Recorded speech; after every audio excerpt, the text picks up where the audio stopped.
All right, welcome everybody to today's seminar. It is my great pleasure to introduce Professor Negar Mehr. She's joining us from Berkeley, where she's an assistant professor in mechanical engineering. Prior to this, she was a professor at the University of Illinois Urbana-Champaign. You might have heard of it. Prior to that, she did her postdoc at Stanford and Aero, and prior to that, she received her PhD from the same school she's at now. So, in some sense, welcome home to your school. Very cool. And she's won a number of very prestigious awards, including the SF Career, and we're really excited to hear about her work on interactive autonomy. Thank you. Thank you so much, Nima, for the introduction. I'm actually very excited to be here today sharing with you what my lab has been working on in the past couple of years. I run the Intelligent Control Lab, what Icon Lab. We don't see the logo, sadly. I'm actually very proud of the logo that we designed. But let me tell you a little bit what we work on. So I think I don't really need to motivate too much like why robotics is a thing for people in this audience. There are all these emerging applications for robotic systems, which are very exciting, from driving to warehouse robotics to space robotics, a lot of hype around humanoids these days. So all these emerging applications are very exciting and interesting. But although they are very different from one another, there is one common aspect among all of them that we are excited about. And that is the fact that to really transform all these application domains, robotic systems need to interact with other agents safely and intelligently. Whether it's an autonomous car interacting with human-driven cars or pedestrians, or like other robots sharing a factory warehouse, or humans and robots interacting in manufacturing spaces, there is this element of safe and intelligent interactions that we must be aware of and robots must handle. However, that's very hard, and we are not there yet. If you want to get convinced on why we are not essentially there, or just you want to make sure that I'm not making this up, you can actually check out a bunch of news headlines on how robots have been injuring their coworkers, or in the context of driving, the unfortunate fatal crashes that autonomous cars had, or you will see a lot of news headlines like time to panic, robots are going to kill you. But anyways, having robots around humans is not actually an easy thing to do yet. But this is not as specific to only humans. It's not that only interacting with humans is hard. Even having multiple robots in the same space is still quite a challenge and hard. For example, I think the closest that we have to have multiple robots in the same space is driving.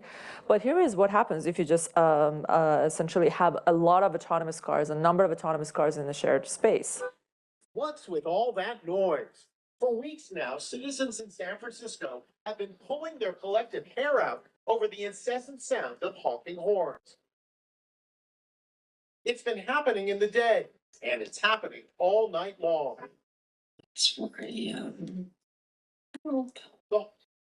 So what's happening here is that in this parking lot, there are a number of autonomous cars.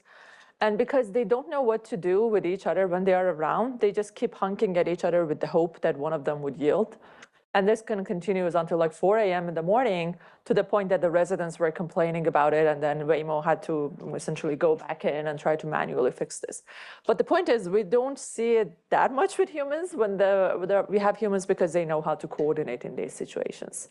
Or here is another example from Amazon warehouses, where you see these two Amazon robots that are trying to navigate, but they just keep doing the same thing, and they're stuck.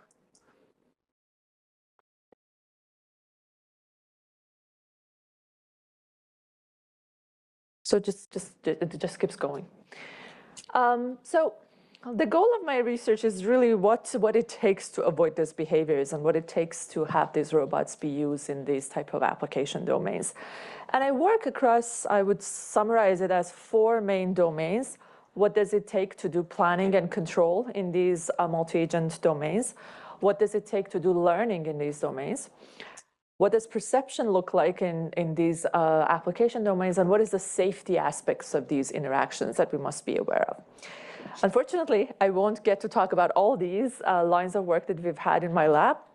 I'll probably just talk about planning and learning, and then very briefly talk about some highlights of the works that we've done on perception and safety. But let me start by talking about planning. And I want to start by saying, why planning and control in multi-agent domains is hard. What makes it different from like the usual planning stuff that we work with? And I want to explain why this is hard through a video, which might actually be quite outdated now, but it actually explains the challenge quite well. And this is a video of like a Waymo car that is trying to merge onto the freeway. But because the freeway is actually quite crowded, the Waymo car fails to nudge in and merge, and it remains on the exit lane, and it exits the freeway, although it was trying to merge.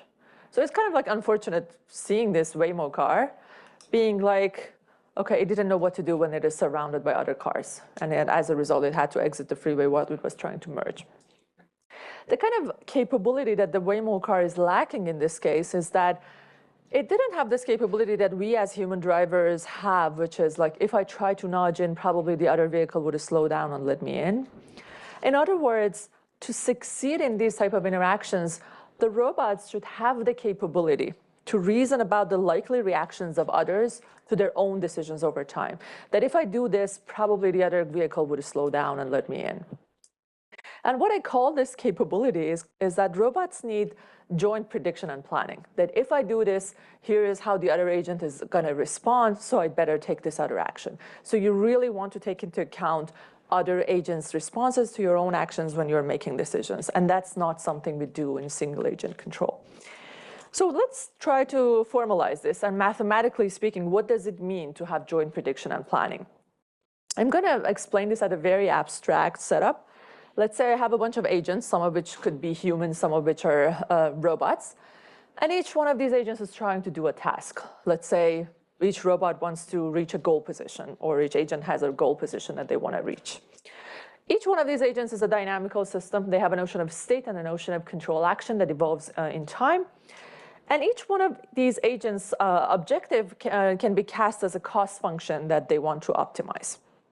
For example, agent 1 has a cost function that is, for instance, minimizing the distance to its goal, while also penalizing for collisions with other agents, for example, not getting too close to agents 2 and 3. And the challenge is exactly there. The fact that the cost that is perceived by agent 1 is not just the function of the state and actions of agent 1 itself, but also it's a function of the states and actions of other agents. In general, the cost could depend on control actions, but for simplicity of notation, I'm just denoting the dependence on the states. But because agents' costs are interdependent, no single agent can optimize their own cost function in isolation. What agent 1 sees as its cost also depends on where agents 2 and 3 are located. So we can't just be like agent 1 optimizes J1, agent 2 optimizes J2, and we really need to think about this interdependence. And this type of problems have actually been very well studied in the controls literature as dynamic games, where the idea is that when agents' costs are interdependent, the outcome of the interaction can be modeled by equilibria, particularly Nash equilibria, where these Nash equilibria really capture this joint prediction and planning capability that we're hoping to have at the beginning. The idea is that agents account for how the other agents react, and then based on that, take the best possible action. That mathematically speaking, at an equilibrium, no agent has any incentive for changing their actions. I don't know what's this thing that is blocking the screen, but I hope most of the things are legible. And what this means is that to have this Nash equilibrium, what we must have is that every agent is taking the best possible action that they can in response to the actions of others. Mathematically speaking, if UI star is the equilibrium actions for agent I, what we should have at equilibrium is that for every agent I is not going to benefit from changing its action from UI star to some other action UI when it fixes the actions of all the other agents to be their equilibrium actions, which I'm denoting by U negative I star. So U negative I star is what every other agent except agent I is doing at equilibrium. And this is saying that agent I is doing the best that it can in response to other agents. But the key thing is that this inequality has to hold for every agent. So it's kind of like a fixed point. And finding a Nash equilibrium becomes quite hard. If I had found the Nash equilibria Inherently, they captured this joint prediction and planning capability that I was looking for. But the problem is that to find these UI stars, I need to solve a bunch of coupled optimal control problems. And that means that if I want to find the equilibria for robotic settings, given that robots are typically nonlinear dynamical systems with nonlinear, non-convex objective functions, I need to solve a bunch of nonlinear coupled optimal control problems to find this equilibria that I am hoping to find to enable joint prediction and planning. And that's actually really hard to do, particularly in real time. And several works have looked into putting in different simplifying assumptions to get around computing these coupled optimal control problems. So we were thinking, this is kind of sad. We have a concept which is quite strong, equilibria, captures the behavior that we want, very much mimics how humans make decisions, but still we can't compute it. So we're thinking, maybe there is actually some structure that is inherent in many of these interactions that kind of structure helps us as humans find equilibria easily. Maybe there is some structure in multi-agent interactions that we are not leveraging much. So we started to think about it, and it turns out that there is a very simple structure in many of real-world interactions that makes computing these equilibria much easier. And it turns out that many of these game-theoretic interactions become an instance of a dynamic potential game. Potential games are a very well-studied class of games in game theory. They have a number of interesting properties. But the property which matters the most for us and for our purposes is that if a game is a potential game, you can find an equilibrium of the game by simply minimizing a function called the potential function over the entire state and action space of the agents. So it means that the problem of finding an equilibrium really reduces to solving a single optimal control problem. And all it takes to find that equilibrium is to find this notion of potential function to find the equilibrium of the game. And the kind of intuition here is that a lot of times when agents are sharing a sort of a resource or they're sharing some sort of a constraint, typically the game becomes an instance of a potential game. And if you think about it, in many of the interactions that we have in daily life, like simply navigating around others, you're sharing the 3D space with them. So you're kind of sharing a constraint or resource with others. And that simplifies the game structure. And it turns out that under some, I'm just stating this theorem very informally, under many practical assumptions that we see in multi-agent interactions, the game becomes a potential game. Finding equilibria is actually much easier. But let me explain how this works through a simple example to just tell you what this potential function looks like and what the space of problems is. Imagine a very simple setup. Again, my usual 3 agents. And let's say this is a navigation task. Let's say every agent, for example, agent 1 has a tracking cost, which is kind of penalizing for deviations from a reference trajectory for agent 1, and some coupling cost terms that capture the couplings among the agents. For example, let's say C12A is penalizing for collisions between agent 1 and 2, and C13A is penalizing agent 1 for getting too close to agent 3. And likewise, let's say all the other agents have a similar cost format. And let's say these cost functions are such that they are symmetric, that agent 1 penalizes for collisions with agent 2 the same way that agent 2 penalizes for collisions with agent 1. And same thing for all other pairs of the agents. Then you can show that this interaction becomes a potential game where the potential function is simply the sum of the tracking costs of all the agents plus the pairwise collision avoidances of the agents. And then what's nice about this is that now, to find an equilibrium of this game, all it takes is to minimize this potential function subject to the system dynamics. And because this is a single optimal control problem, I can use any trajectory optimization algorithm that I want for optimizing this. We kind of use the simplest that one could think of, iterative LQR. Linear dynamics, have a quadratic approximation of the cost, and then solve it. And these are the type of trajectories that you get by essentially doing this potential minimization. I'm showing the 2 quadcopters that I want to swap their positions, and every one of them is solving this game in a receding horizon fashion. And you can see that they manage to change altitude very much like how humans do to avoid collisions and navigate around each other. You may be wondering what's the big deal about this. The big deal about this at the time was that we didn't have any game-theoretic solver that could be run in real time for systems like quadcopters. So that was kind of encouraging for us. And we started to test like how well does this method perform compared to other algorithms that are out there. So we're looking at the simulation with 4 agents that are kind of trying to move to their goal positions while navigating around each other. We randomized initial conditions, measured the solve time, compared that with the state-of-the-art game solvers. And it turns out that simply by leveraging this potential function minimization, that is structure there, our method is 20 times faster than the state-of-the-art, and these savings just increase as you increase the number of agents. So that was very encouraging to us. But we were like, how can we make this harder? How can we look into a more complicated setup? And we started to look into a collaborative transport task around humans, where 2 robots are tasked with transporting like a rigid object, like a rod, around 2 humans, and they want to transport this object to a final position with a designated final orientation. This task is quite trivial for us to do as humans. I can essentially pair with any one of you, move a table while we are sharing the room with others.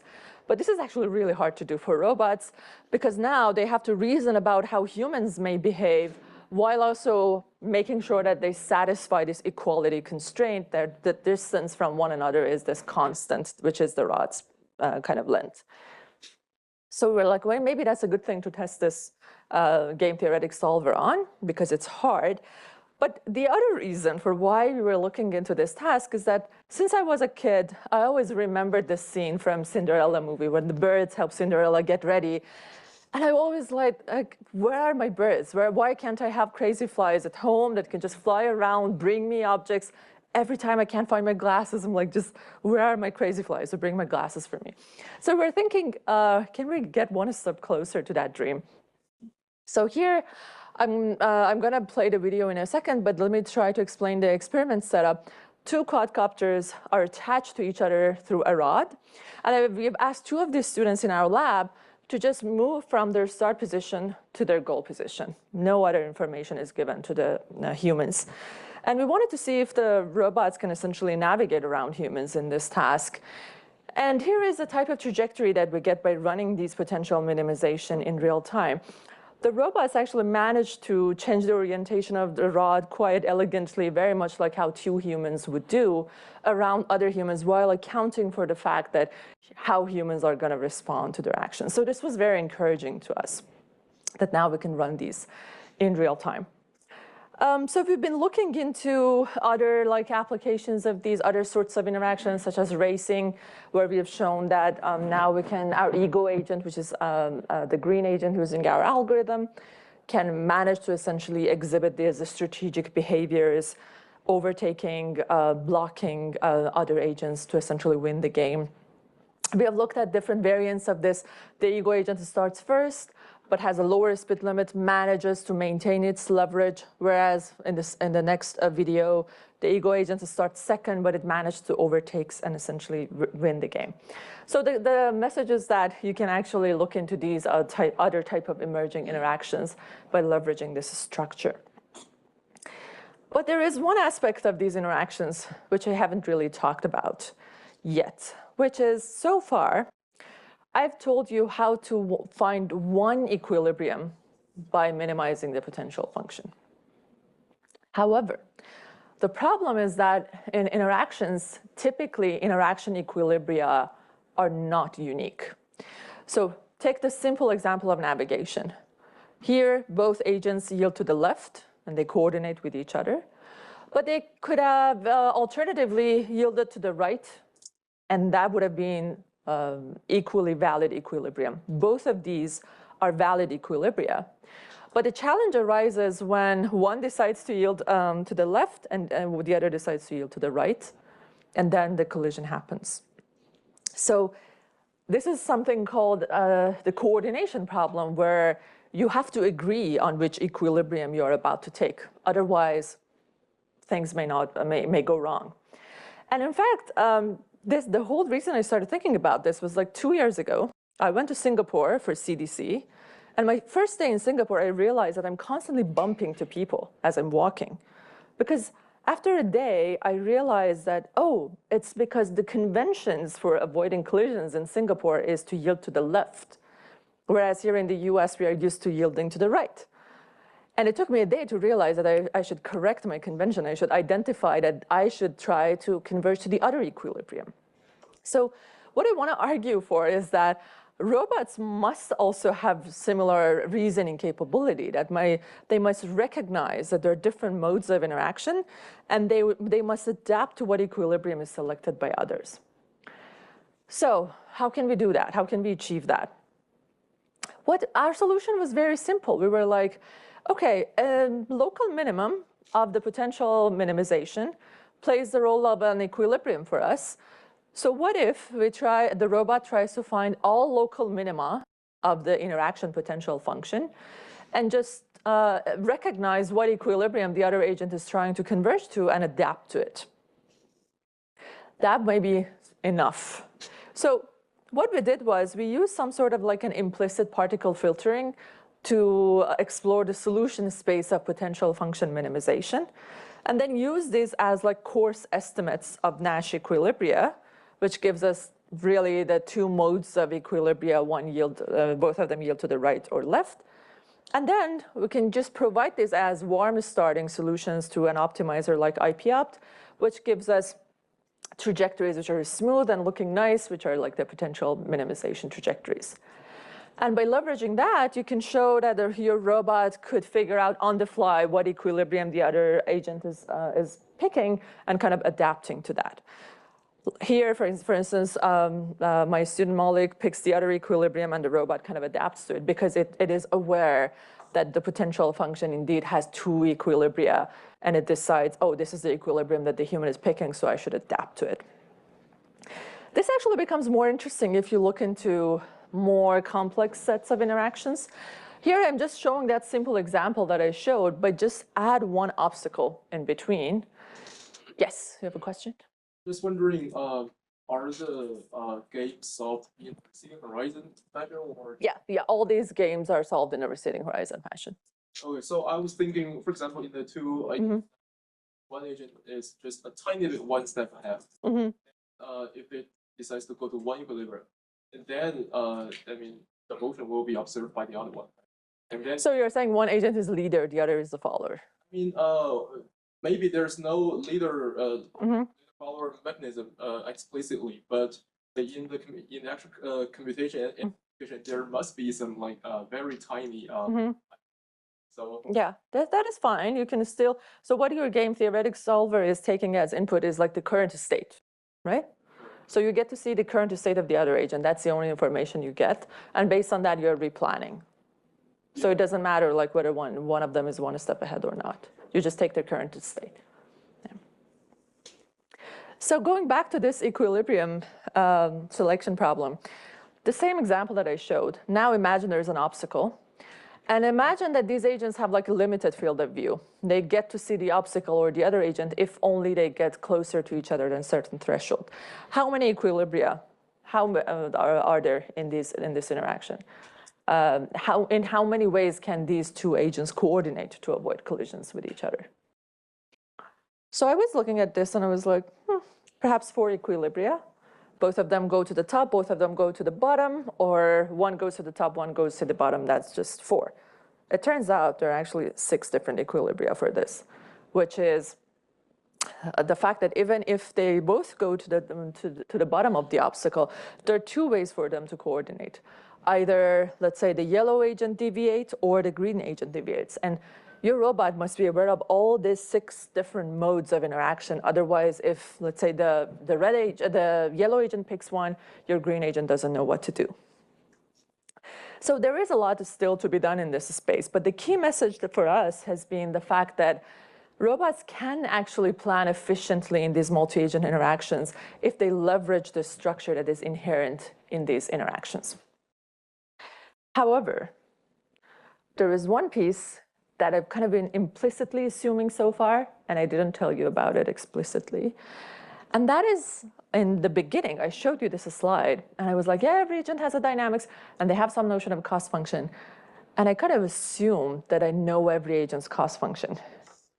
But a very reasonable question to ask is like, how do we know what cost function every agent is trying to optimize? And particularly if you have humans around, how do you know what cost function the human is optimizing? Even if you ask me, like, what's Negar, what's your objective function when you're driving? I'm like, I don't know, I just drive my car. So how can we even formalize this mathematically for robots? This problem has been studied significantly in the reinforcement learning literature. It is called inverse reinforcement learning, where the idea is you watch an expert like a human, you watch how human does a task, collect a bunch of trajectories of the human, and under the assumption that the human is noisily optimizing a cost function, you try to learn the underlying cost function of the human. You're like, under what cost function would these trajectories become optimal, approximately optimal? And people use approximately optimal and noisy optimality because humans are only boundedly rational. They're just optimal to some extent. And that is very well known as the maximum entropy principle, where the idea is that the probability of a human taking an action is proportional to the exponential of the Q function associated with that state and action pair. So great, a lot of work has been done in this space. What's left? The challenge with these IRL methods is that they kind of assume that you learn from an agent in isolation. So you're learning from just one agent, not being surrounded by other agents. And if you're trying to use these methods to learn how an agent interacts with others, let's say cars, what people do is that they assume that all the other objects, all the other cars are like obstacles, and just learn the objective function of one agent. But I want to argue that if you really want to learn how an agent involves in interactions with others, that is not sufficient. If someone wants to learn what is Negar's objective when she is interacting with her students, collecting demonstrations of me working at my office in isolation is not going to reveal much about what my preferences are when interacting with my students. You need to watch me as I'm interacting with my students, particularly in my one-on-one meetings, to learn the most about my advising style. So I want to argue that if you want to learn from other agents and have a good model of them, you really need to account for the interdependencies of agents' decisions in the cost learning phase 2. And you want to learn from demonstrations of interactions as opposed to just learning from one agent in isolation. You want to see how that agent involves in interactions with others and learn from that. However, that's a really hard problem. Why is that hard? Because you need to infer the cost functions of agents. Let's say you have collected the demonstrations of how these three agents interact. Now, to learn these cost functions, you want to recover the cost functions such that under those learned cost functions, the demonstrations become equilibria of a game. In other words, to solve this, you need to solve an inverse game. Under what cost functions are my demonstrations are going to be equilibria of a game? That's one difficulty. The other difficulty is that if I have humans that I'm trying to learn from, like what I said, humans are only noisily optimal. Humans are just noisily optimizing something. How do we account for this notion of noise and bounded rationality when we are learning from multiple agents interacting with each other? So let me start by answering the second question first. How to account for noise and this bounded rationality in multi-agent interactions. We thought about this and we're like, let's look into cognitive science. I'm sure people have looked into this. It turns out that indeed people have looked into this. And they've developed like a noisy version of Nash equilibria to capture bounded rationality in interactions. Let me explain how it works. What people have studied in cognitive science is everything is static. There's no notion of dynamics involved.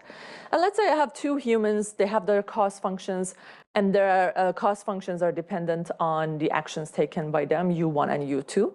So what people have found is that in many laboratory experiments, what explains humans' choices is that every human maintains a distribution over their actions.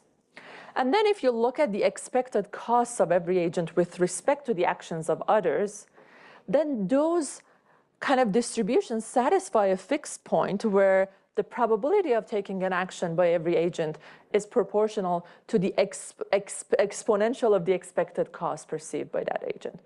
So you kind of marginalize the cost with respect to the policy of others, And then, if every agent does that at equilibrium, the probability of taking an action is proportional to the exponential of that expected cost. The tricky thing here is that this is, again, a fixed point. F1 and F2 have to jointly satisfy this.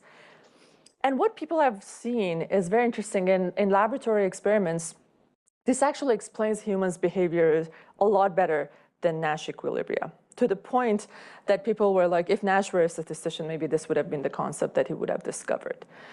And this is called quantile response equilibria, explains human choices pretty well. But the problem with this is that this is only static. We don't know how to extend it to dynamic settings. So we kind of extended this notion of equilibrium to dynamic settings using the equivalent of Q function to the multi-agent settings. So for every agent I, we defined a Q function of that agent as for a set of policies pi1 and pi2 to be the expected cost perceived by that agent if all agents start from state x of t and agents 1 and 2 take actions u1 and u2 and act according to policies pi1 and pi2 afterwards. Here, for simplicity, I'm just showing it for 2 agents, but this can be generalized to multiple agents. And now let's do the same thing. Look at the expectation of that Q function with respect to the policies of others. Then at equilibrium, we propose that the policies of every agent is proportional to the exponential of this expected Q function. We call this maximum entropy or entropic cost equilibria because we can show that this is actually the extension of maximum entropy principle to multi-agent settings. You can verify that if you have just one agent, this is exactly the same as the maximum entropy principle that we had for single agent setups. And in fact, we can formalize it. We can prove that those equilibria are essentially equilibria of a game in which every agent not only tries to optimize their cost, Li here is the running cost, but also tries to maximize the entropy of its policy. So we can formalize that this is indeed the extension of maximum entropy principle to multi-agent settings. And you can show that for the class of linear quadratic games, if you have linear dynamics quadratic cost functions, maximum entropy equilibria can be found in closed form, which is very convenient.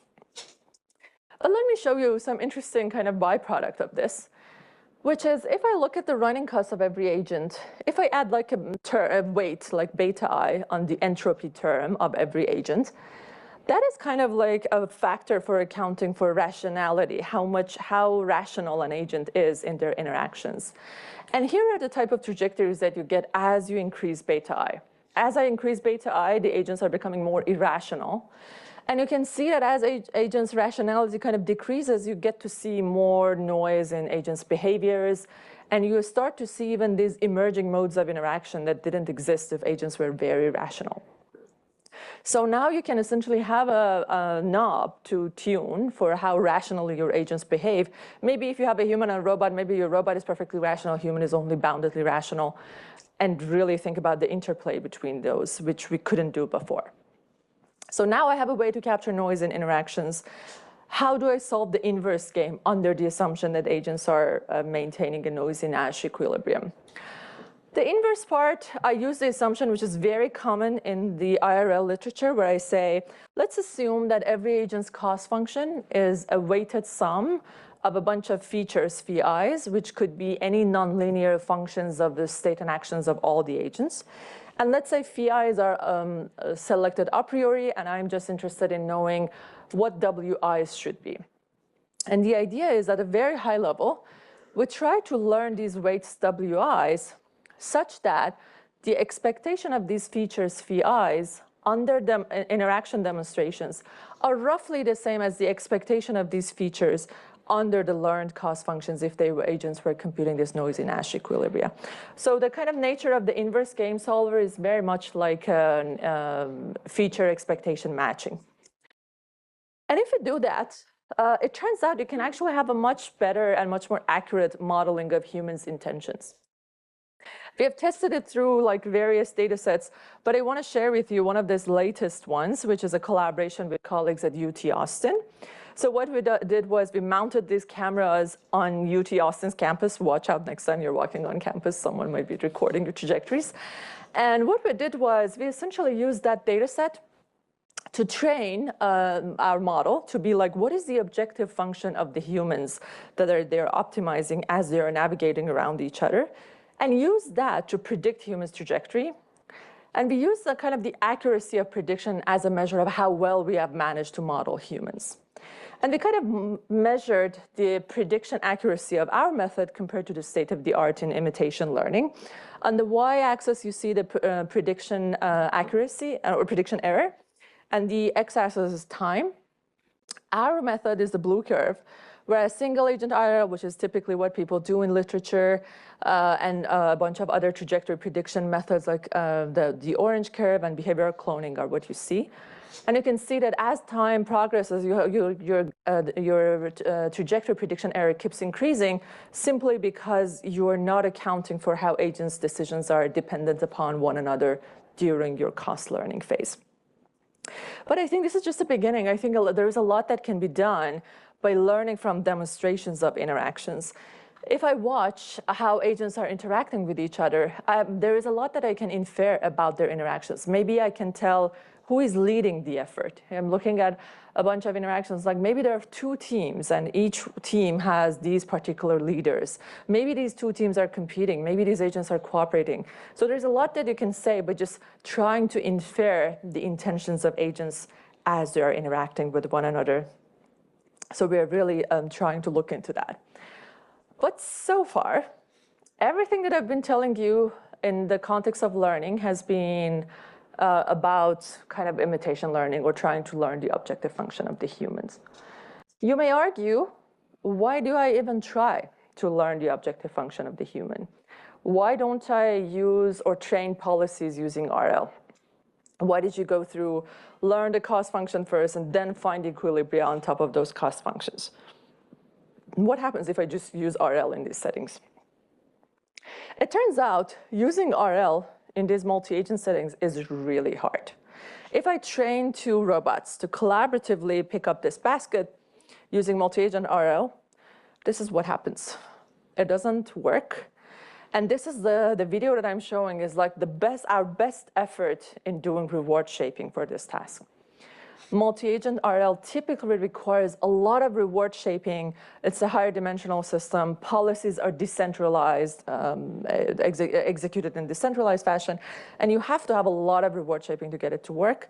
So we're just trying to do the best that we can in terms of reward shaping, but this is kind of like the behavior that we got. So we started to think, why is it that we can't train multi-agent policies using RL? What is lacking? Maybe reward shaping is one aspect of it. And we started to think, how is it that humans learn to interact with one another in these very intricate, complex forms of interactions like sports and team games? Like every time I'm watching soccer, I'm like, oh my God, it's been since I was a kid, we're like thinking about robotic soccer, but we don't really have it yet. So it's like, why is it that humans learn to interact so well with each other? What is it? And one of the things is that humans have coaches when they essentially have these, engage in these interactions. So we've been thinking about how can we coach robots to learn to interact with others? Particularly, we've been thinking about, okay, now that we have all these foundation models that supposedly have human-like reasoning capabilities, can we use them as a coach to teach robots how to coordinate and interact with others? But let's think about what a coach does. The things that a coach does, I think, are a coach breaks down a task into a bunch of subtasks. Coaches generate a curriculum. As an instructor in my class, I generate a curriculum for students to learn. If I just, at the end of my class this semester, I'm going to teach LQR. If I just talk about LQR in the first lecture, it's just hopeless. Coaches typically also define subtasks, like break a task into subtasks and what it takes to do each subtask. Coaches provide feedback, like you kind of do a policy evaluation as a coach. You provide feedback. You did well, you didn't do well. Finally, when it comes to coordination tasks, a really good coach provides credit assignment. Who should get credit? Who shouldn't get credit? That is like the complaint that I always get when I have like projects in my class. A project team comes to me like, I did all the work, the other person didn't, I should get credit, the other shouldn't. So let's think about how we can use a foundation model to do these 4 points for us. Let me start by the first 3. And I want to argue that that's something that's essentially how we as humans learn, that we learn by over a curriculum. Like how we learn to walk, run, all sorts of tasks is through a curriculum. If you look at babies or toddlers, you literally see them, how they go through this curriculum of learning tasks. So we've been thinking about, well, maybe that's the key to enable interaction and coordination.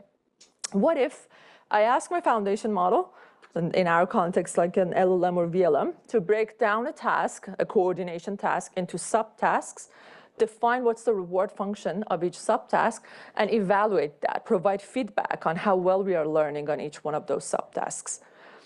For example, for the coordinated lifting example that I showed, if we use like a VLM coach, it breaks down the task into first you should align the handles of the two arms, then you should grasp, and then you should lift and balance the pot. And by simply using multi-agent PPO on this sequence of tasks, what you get is a behavior which is way better than the behavior you get if you just run MAPPO from scratch with no curriculum, with no subtask definition. So on the left, you see what you get with MAPO, and on the right is just essentially what happens when we generate this curriculum. Here's another example, which is my favorite. Let's say you have a seesaw, and you want two quadrupeds to coordinate with one another. One of them should stabilize the seesaw so that the other one can claim it and reach the target position. Without a curriculum, without a coach, this is what MAPO does. They fail to coordinate. The seesaw gets unstable and one of the quadrupeds drops. Whereas with this right coaching, essentially they manage the green quadruped learns that they should stabilize the seesaw so that the other one could climb, and essentially the task ends. And if you're lucky enough to have like a low sim to real gap, you can actually deploy these in hardware. So here we have a sequential gate passing where we want the robots to learn that they should kind of yield to each other if they want to pass through a narrow kind of passage. And we kind of train this in simulation using our coaches, and then we managed to transfer that to the real world. But simply using MAPPO on top of this would have been hopeless. They wouldn't learn how to coordinate even such a simple task.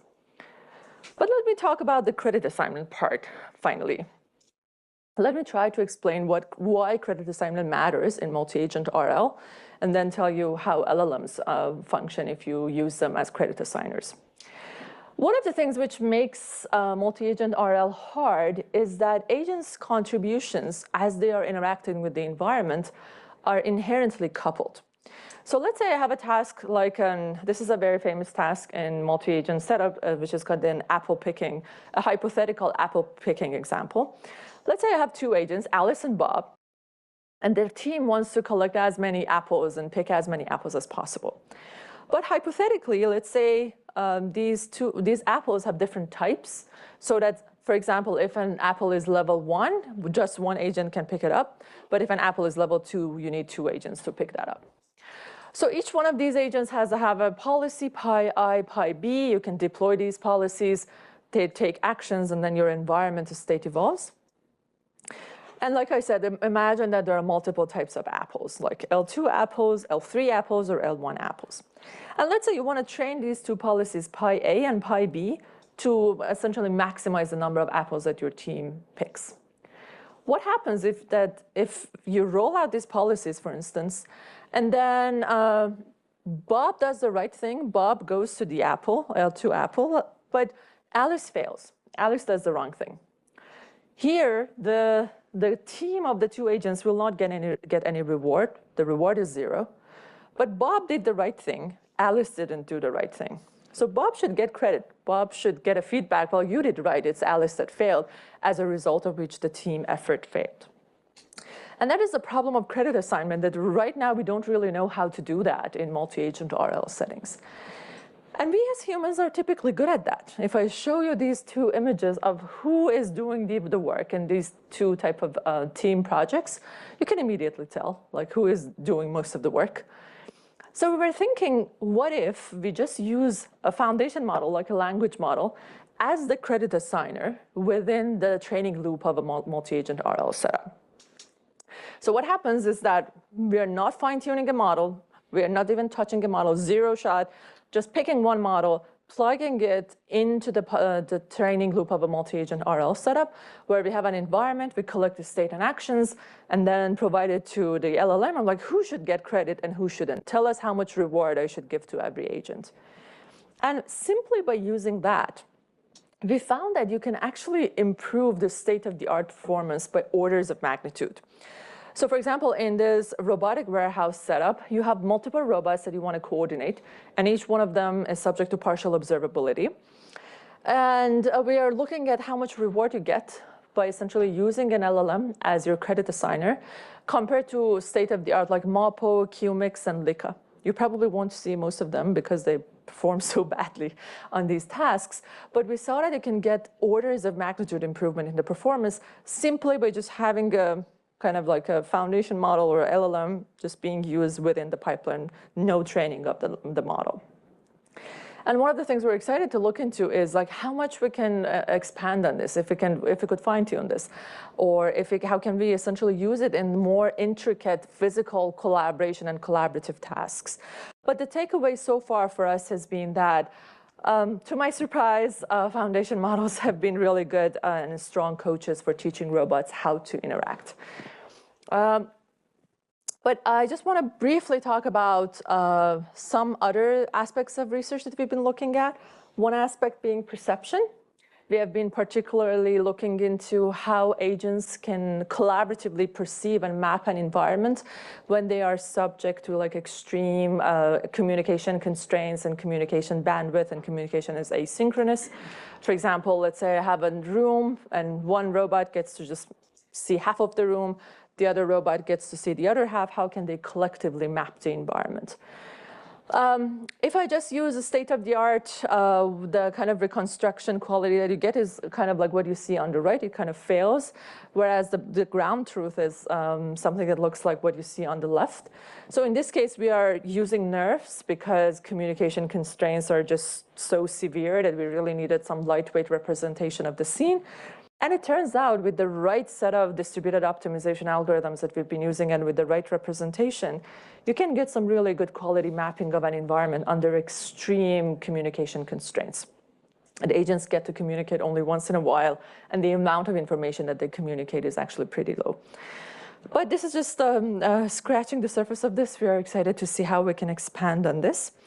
I want to end by talking about safety, because safety is the key aspect of all these interactions, particularly when you have humans around, that I didn't really get to talk about much. I didn't talk about what happens if a robot is subject to uncertainties when it is surrounded by other agents. If you have a robot that is surrounded by agents whose motion is uncertain, which is, by the way, very typical in the real world, you really need to think about what's the right way for the robot to even think about it. And we've been using ideas from risk-sensitive control to think about how can a robot quantify the risks that it faces when it is surrounded by other agents. And you can see just qualitatively a risk-sensitive robot yields to agents whose motion is subject to uncertainties, whereas a risk-neutral robot may do something weird and just tries to cut in front of the others. So there's a lot that we have done in this space. There are some interesting kind of properties you can show by leveraging ideas from risk-sensitive control and its connection to distributionally robust optimization.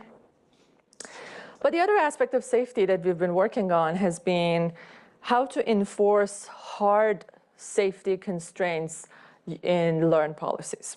And what I mean by that is if I train a policy using RL, how do I make sure that once that policy is deployed in closed loop with my system, that system is guaranteed to satisfy hard constraints, which we call police RL.